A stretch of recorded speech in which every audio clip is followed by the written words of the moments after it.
Hello there, welcome to some more Betrayal at Krondor. I've just spent about 10 minutes recording this session and then realised that I wasn't actually recording at all. I've just been sat talking to myself. So, let me just say everything I just said at the beginning of what I thought was the last session. Okay, I was getting rather frustrated and angry. You might remember from the last session. But the combat was so bloody unfair. And I've been looking online to see if there was any way I could actually sort of change things up, make it easier, or just generally give us more chance to survive it. But no, not really. Apparently, we're stuck with it. Let me just explain. Yeah. Oh, I've increased Patrus's defense a bit. I don't think I've ever explained how this works because I'm not really sure how it works. But this is all their skills. Now this is where he's currently trained up to. He's 28% in defense. When he gets to the end of there, he's not 100%. You don't actually see how far he can train it up, but that is 28%, the blue bit is 28%, the red bit is the bit that's still untrained. And as you can see, if he's 28% when he gets to there, he's really not going to get much more than 28%.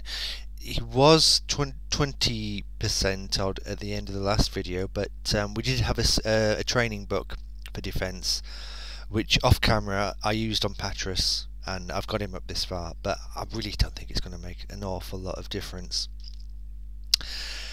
Yeah, so that's something I've done. He will be slightly better at defense, but if you remember, he was still getting hit quite badly while defending, so he didn't last long at all. I think in combat from now on, I'm just going to have him try hitting people. I mean, his melee skills are not good, obviously, because he's a spellcaster. But you know, what else can you do? What else can you do?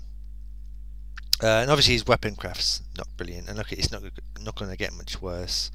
And on the other hand, though, we could get him quite a bit higher in barding, and his casting accuracy is pretty damn good.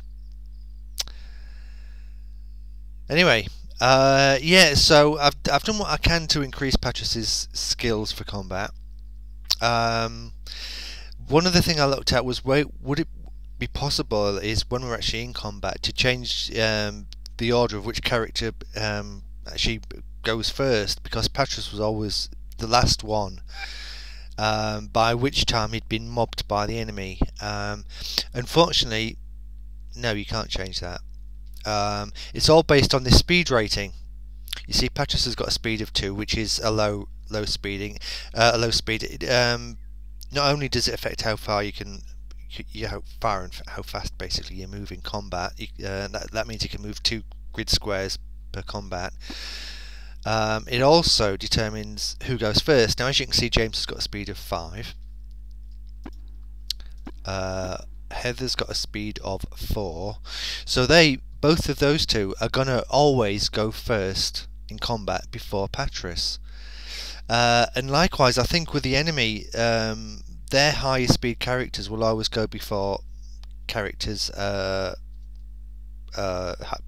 speed characters of mine. Even if we manage to sneak up on them even. So poor old Patrus, with his speed of 2, is always going to go last, virtually, unless we get some very slow characters in the enemy. James and Lockley will go before him. The enemy will most likely go before him, and seeing as the enemy seem to be attacking him, just targeting him specifically, the only way we're going to be able to use Patrus in combat for spellcasting, which is what he's good at, is if the enemy decides to leave him alone. So we just got to accept that we have no control over whether or not we're going to get to use Patrus in combat. And that's really it, because you can't train speed. It's fixed for the entire length of the game. According to I actually read the manual. This is what the manual says.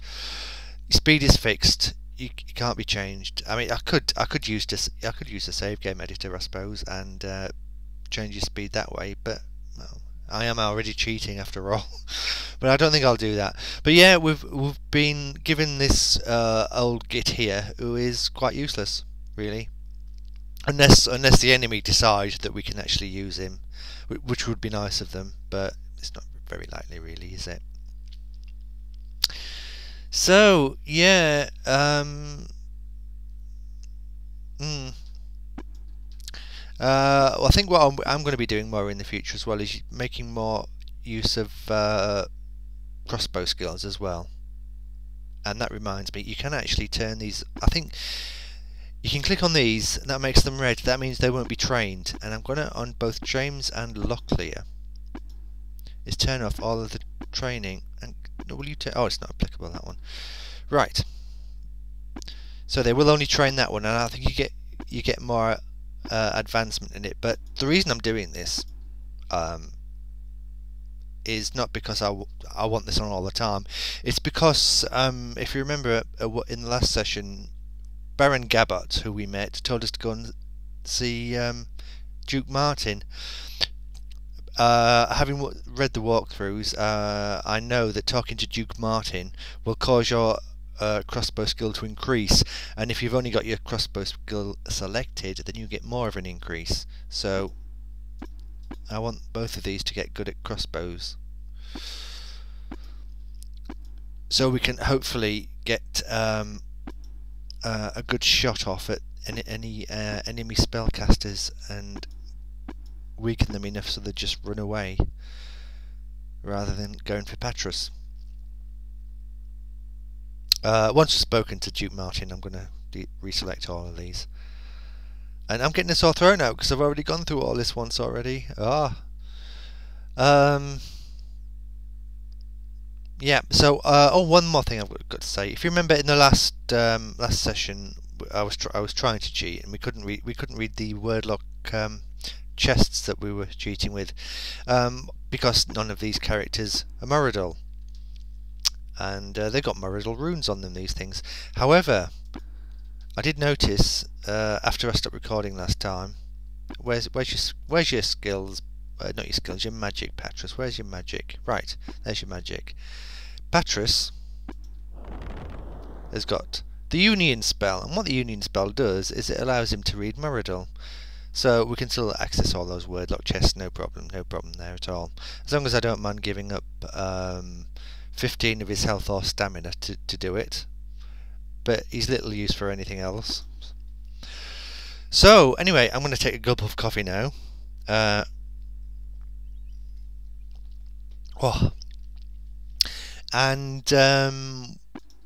try and remember what exactly I'm supposed to be doing. Yes.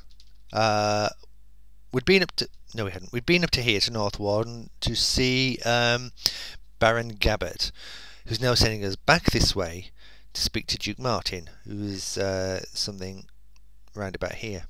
Somewhere. He's not something around about here. He is somewhere around about here. I'm sorry, I keep getting distracted by what's going on outside. It's just...